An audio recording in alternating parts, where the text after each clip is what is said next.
Okay, let us begin our metta meditation.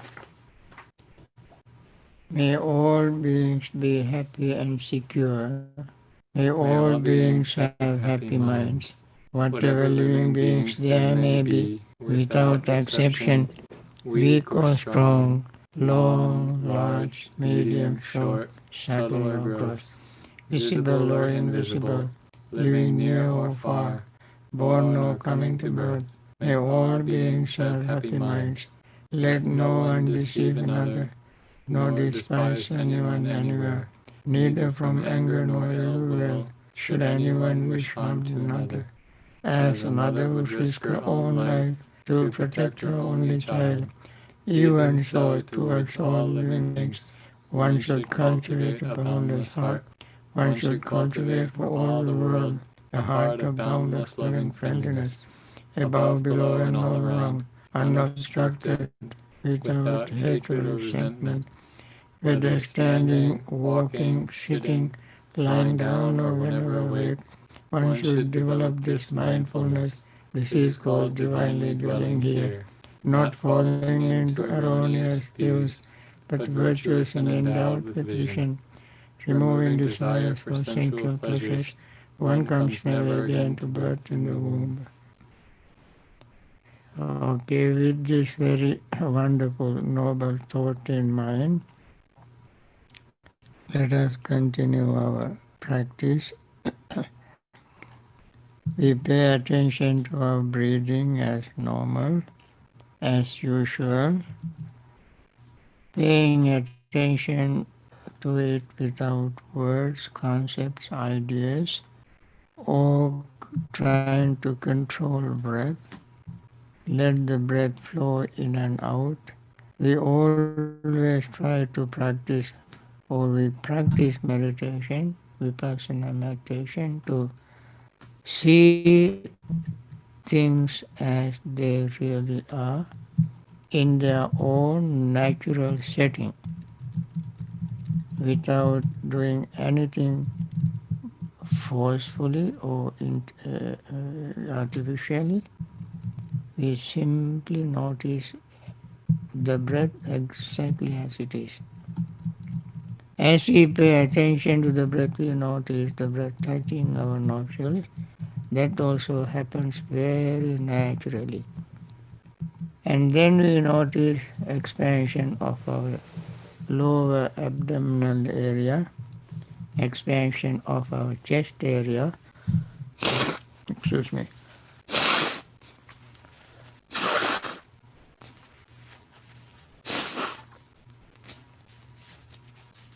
and then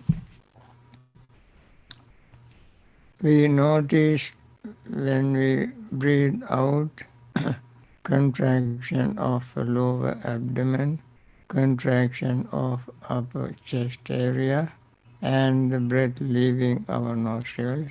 All this happens very naturally. And then we notice the feeling of the breath, perceptions, thought rising in the mind, and consciousness. As we breathe out, feeling, perceptions, thought, and consciousness that were before are no longer now. New feeling, new perception, thought, and consciousness arise. And notice them. So that when we notice them rising and falling all the time, then our mind naturally let go of any clinging, craving for anything, at least during this period.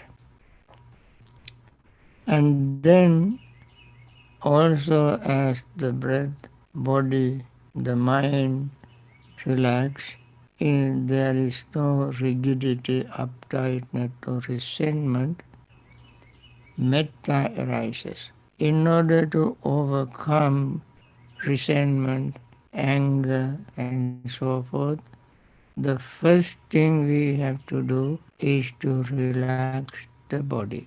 Relax the body. Then, in the relaxed state of mind, relaxed state of body, metta arises. Metta feeling arises. And then also our mind becomes even more calm, relaxed, and peaceful. And also at that time we remember or see or heard or of suffering beings. When this arises, compassion arises in our mind, and the restlessness and worry fade away. And then we notice our mind becomes even more active in a wholesome way, not simple agitation or excitement, but in this spiritual growth, the active state of mind makes it very relaxed state, and because it gears towards the gaining of peace, and then sleepiness and drowsiness fade away. And then seeing all these very positive results, our doubt fades away, because doubt arises where things are unclear, confused. When things become clear and clearer, then the doubt fades away. And because of all this, we experience a degree of joy, and then arises when joy increases. Joy increases meaning not intensifying and become very powerful in a mundane, ordinary sense. Joy increases means peaceful state increases. Agitation, excitement fades away. When peaceful state increases further, happiness arises. That very subtle state of mind leads to gaining concentration. That is why it happens when the mind is concentrated, it is very peaceful, more relaxed and calm, one pointed, and with that one pointed state of mind, we don't become like a vegetable, but the mind becomes sharper and cleaner and stronger. With that state of mind can penetrate into the very deep nook and corner of our experiences to see them changing in the most subtle way. And that is how we practice vipassana meditation and see impermanence in the subtlest, deepest way. And let us try to see this, gain this experience, at least a glimpse of this experience during this practice.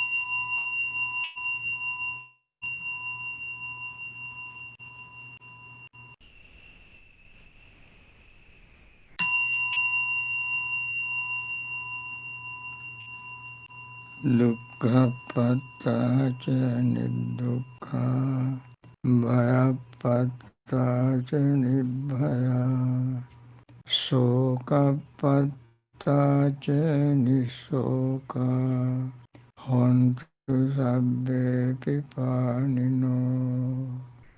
May the suffering be free from suffering. May the fear-struck be free from fear. May the grieving be free from grief. So too may all beings be. With this metta thought in mind, let us focus our mind on the answers to your questions and see how we can get more understanding of our practice. Okay, first question. Dear Bhante Ji, last week you said that we naturally cling to pleasant feelings, sensations, and these are then the most difficult to address.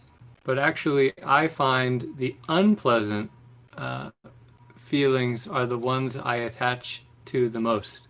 For me, aversion seems the most powerful attachment slash clinging to let go of. Could you please comment on this? Yes, I think you use uh, attachment to a wrong thing. Attachment is not resentment. Resentment is just the opposite of it. And hatred or resentment, anger, does not uh, make you attached to. You hate it so much you cannot get rid of your mind. It is a hatred, resentment, anger, just the opposite of attachment. Attachment you can let go very easily when you focus mind on it and you see impermanence. It becomes relatively easy for you to be gentle, soft, and let go of your attachment. It is not very difficult. But the resentment, the opposite of attachment, is so because it was so deeply hurt. You were hurt so deeply, you cannot forgive. You cannot forgive. And therefore, you don't call it an attachment. It is the hurt, it is the opposite of attachment.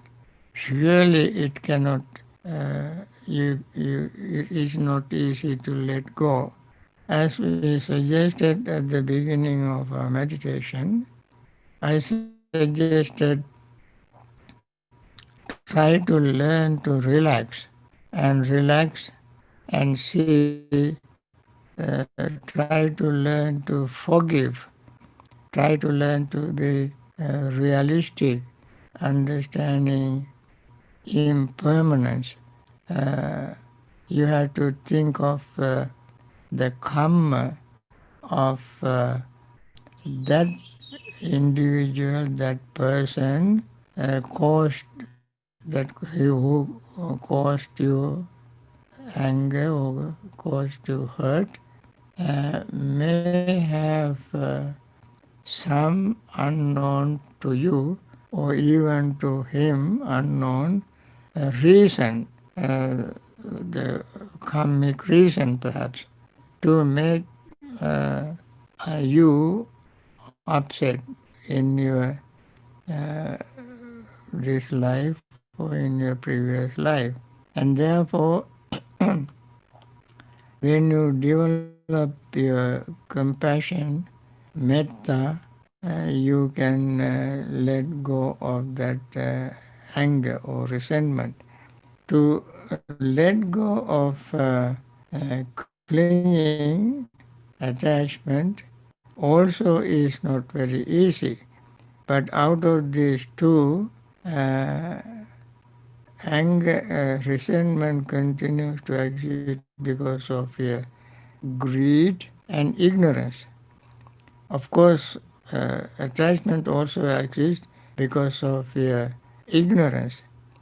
So, ignorance is the cause of your rigidity, uptightness, and not letting go your hatred, uh, resentment. And therefore, both of them are equally powerful, uh, greed and hatred, because of the presence of ignorance. And these three work together depending on them, and therefore these three, none of them is easy to overcome. And therefore you have to make the distinction between attachment and resentment. One is the clinging to something, other is rejection. So I don't think clinging is easy for you to let go, and stronger and the easier, and resentment is more difficult, but both are equally difficult so long as ignorance remains very, very powerful. And that is why we practice vipassana meditation to loosen up and to see impermanence, always try to see things changing.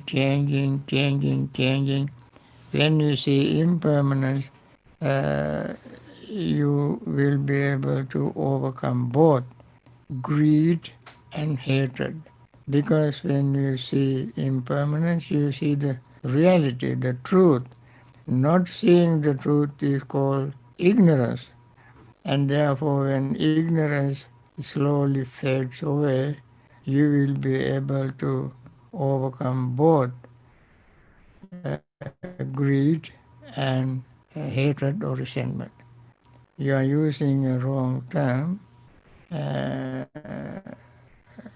to as attachment. Attachment is really part the belonging to greed greedy side, and resentment is just the opposite. Okay, Thank you, Bhante. next question. Third Saranai. Attachment is tanha. Meditation does not remove tanha. All lay people have attachments unless they give up everything and go to a forest and lead a life of a hermit renouncing attachments. As long as we have attachments, we cannot enter the stream.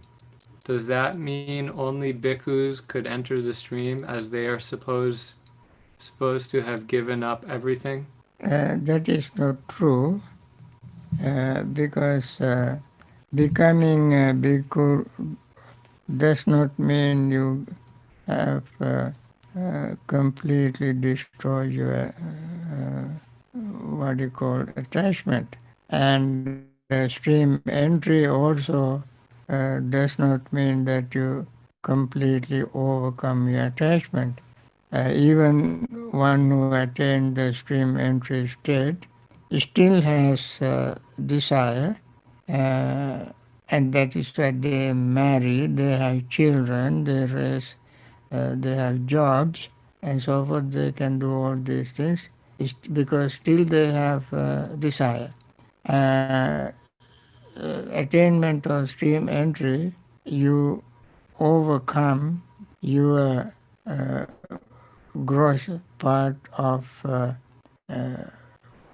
belief in the self, permanent self, and still under the I consciousness or I-ness or ahankara still is lurking in your mind, even if you attain the stream entry, so long as the I make ahankara exist, you have a desire, which you can overcome only when you attain full enlightenment.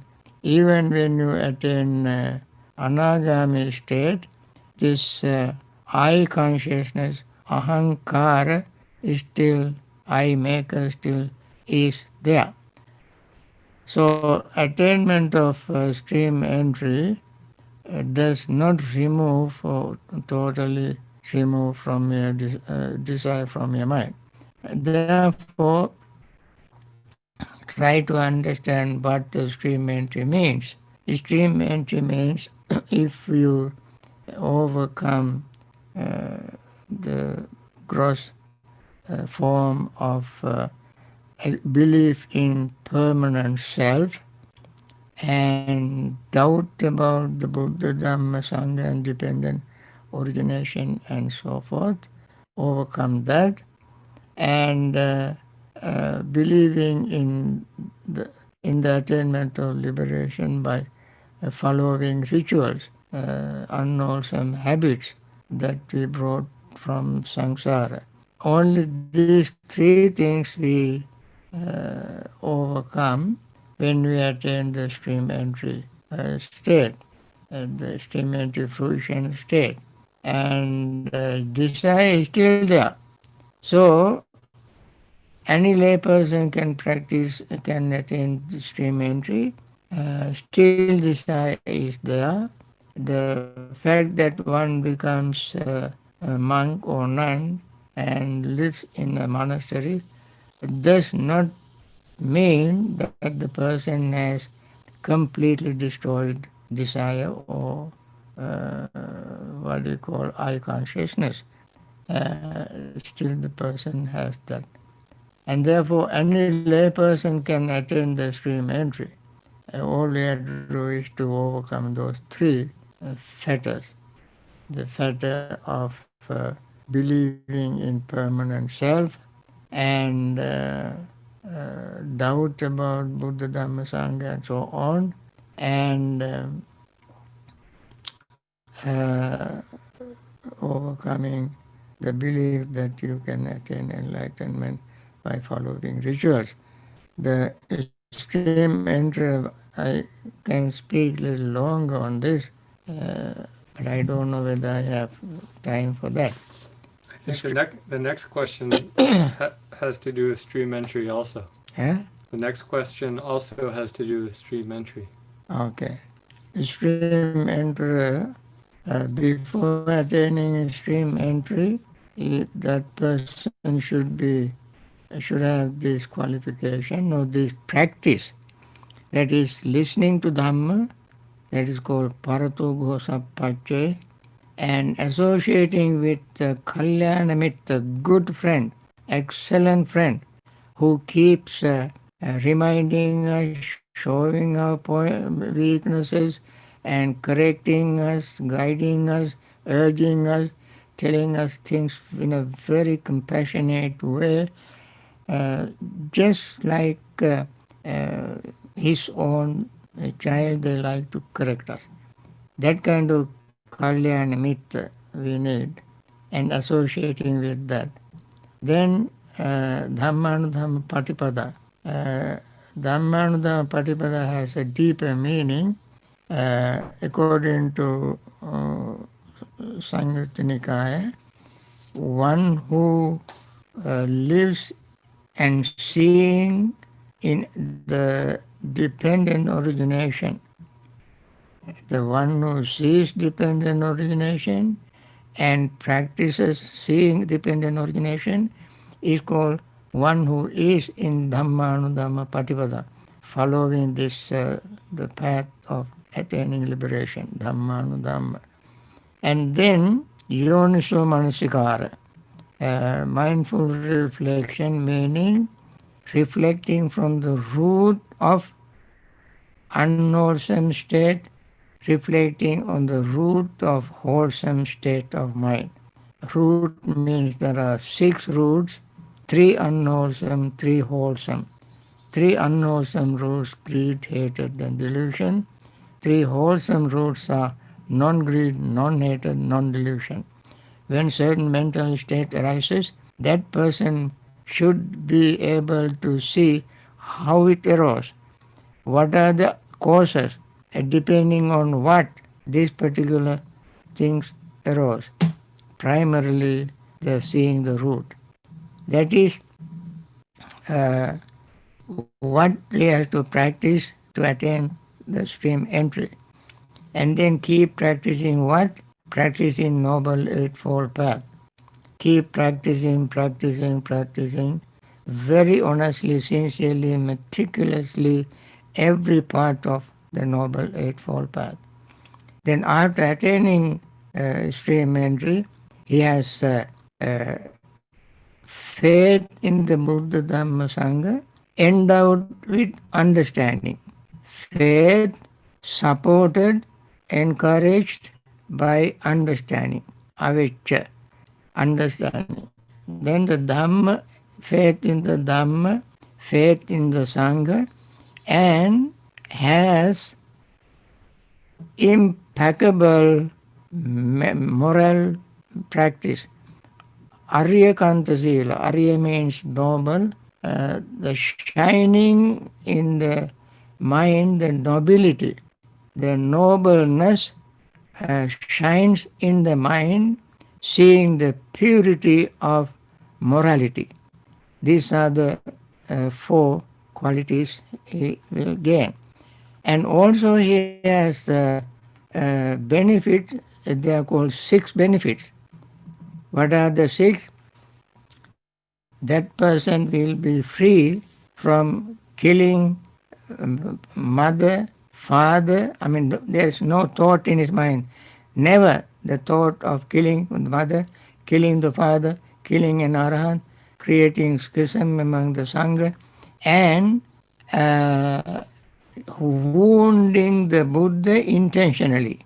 Uh, Suppose Buddha, in the case of when Devadatta hurled a rock and the splinter hit the Buddha's foot and it was wounded, and Jivaka came and opened the wound and put medicine.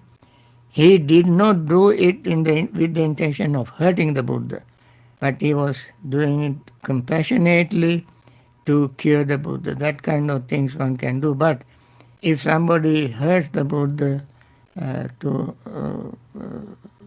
to draw blood, and this is the 6th. So these 6 things he will never do. And also, that is another benefit, that he will never be born in a lower plane than human plane. He will not become an animal. He will not be born in a woeful or hellish state of existence.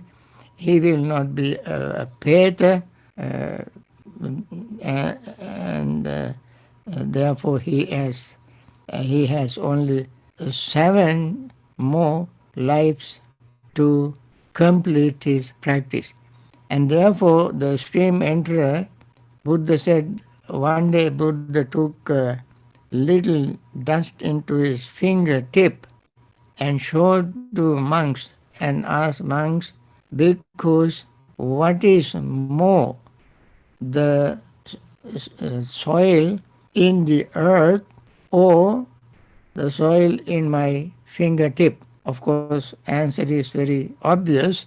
They said, Venerable Sir, what you have in your tip of your fingernail is very insignificant compared to the amount of soil in the world. Buddha said, because similarly, the one who attained the stream entry has only this much defilement, like this, the soil at the tip of his finger. So much defilements he has destroyed.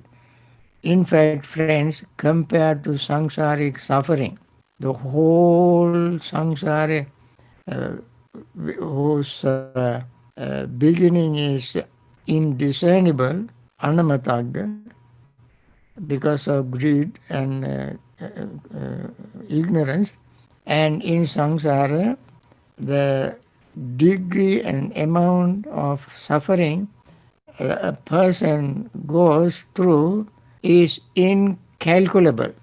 So he is now free from that samsaric existence, and his lifetimes will be limited only to 7.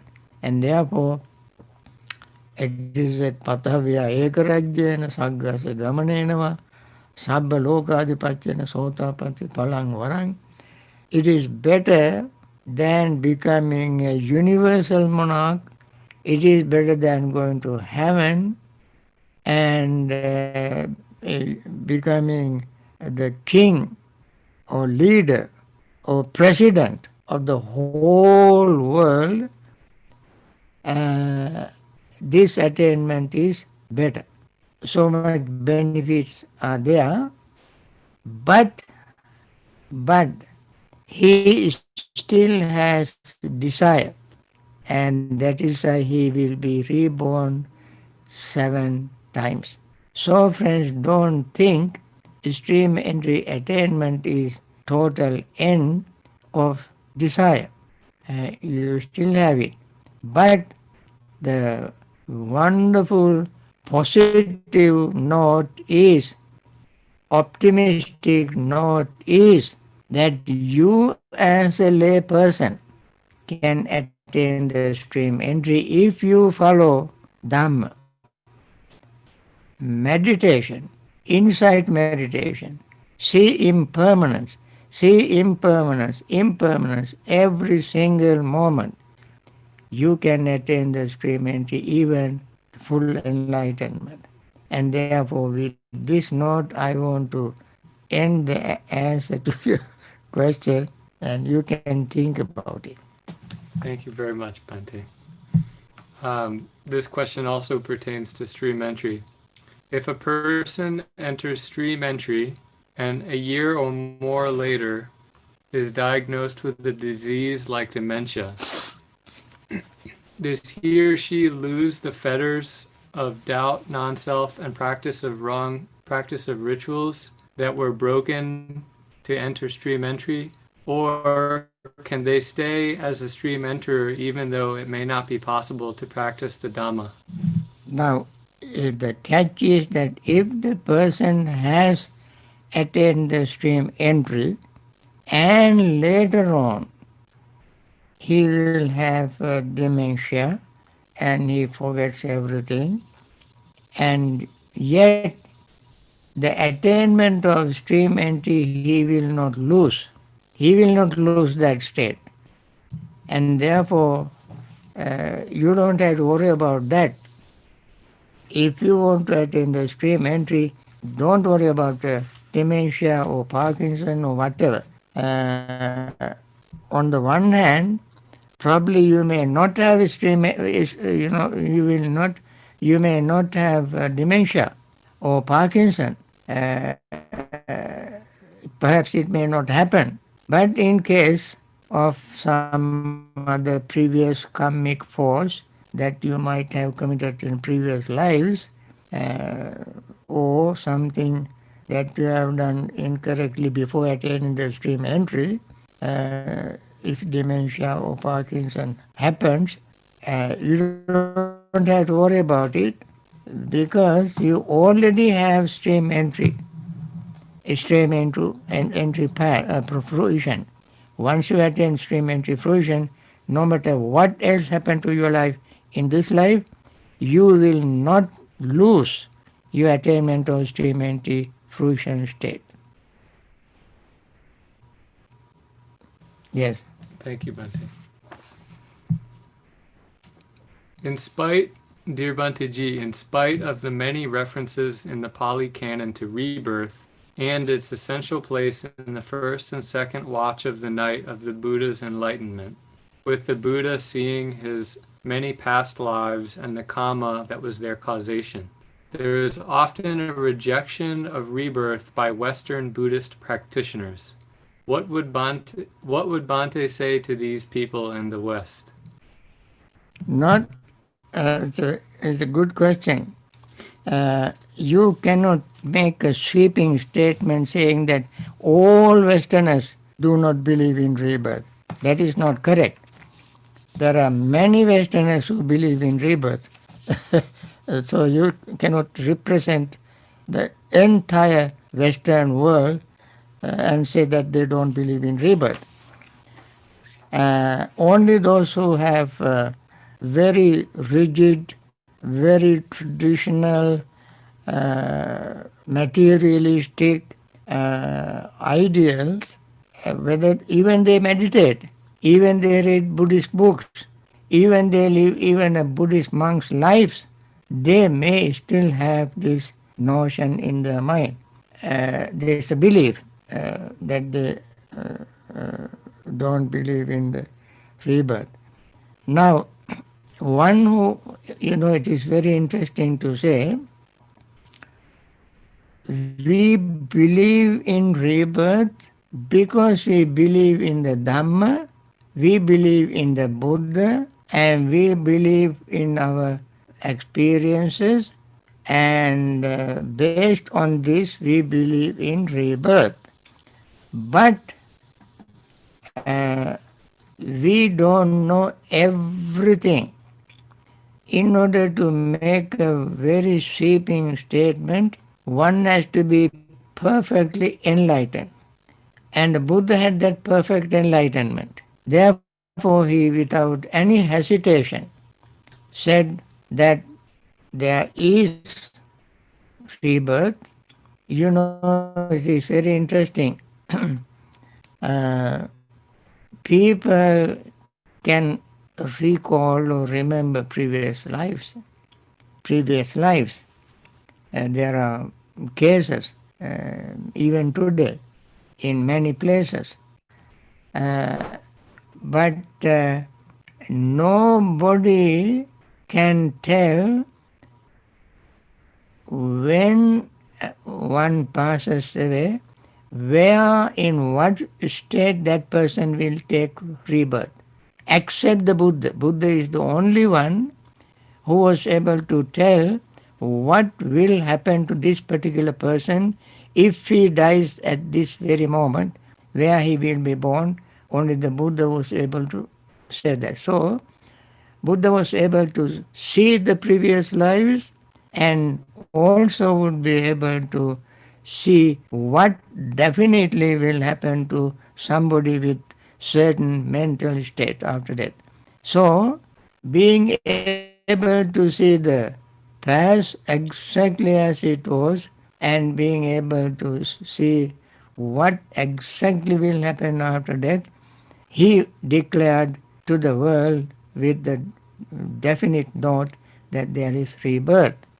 Now, if somebody believes it or does not believe it, is that person's personal prerogative, um, personal view. We cannot wipe out that view. The person is 100% entitled to have one's own opinions and views. But that doesn't mean that person cannot say that there is no such and such a thing. In order to say definitely such and such a thing does not exist, the person must know everything on earth. Everything. I don't think there is anybody who knows everything. There is a saying that is very true, very beautiful saying in Tamil language, in ancient Tamil language. That means, Kattradu Kaimanalavu, Kallaldu Ulahalavu. Meaning, what we know is handful, what we don't know is worldful. Very beautiful statement. One who knows only handful cannot say all about what is the worldful.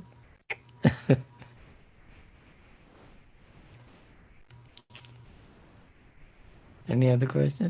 Uh, there's two more, but it's But the time is up. 11 o'clock now. Okay. Other questions we can postpone to another time. Right. Okay. Thank you, Bhante. Uh, Thank you very much for listening to Dhamma talk and participating in this very wonderful meditation. Uh, Meditation is wonderful in itself, and therefore you benefit from that.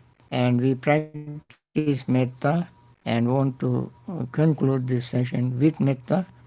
May all suffering beings, especially suffering from COVID-19, recover very soon and come back to normal health and live long as their karma permits them in good health. And there are persons who are actually in grief of overcoming their the grief of losing their relatives. May they also come back to normal state of mind without grief, understanding Dhamma, meditation. They will definitely come back to normal state and continue their very wonderful, regular, healthy life. There are others who are in hospitals supported by doctors, nurses, and hospital staffs. They are very wonderful, dedicated people in a right job, and especially when people are sick, and they are very compassionate, and may they continue their wonderful service. There are others who financially support people to continue their noble work, and may they continue their very generous, selfless service. Many leaders are doing very wonderful job in the world. Some leaders are not, and I hope we want to wish them that they also have insight, understanding, and compassion to make right decision, wise decision out of compassion for the world. With this benediction, I want to conclude this morning session, and may you all be well, happy, and peaceful. Thank you for participating and encouraging us to continue this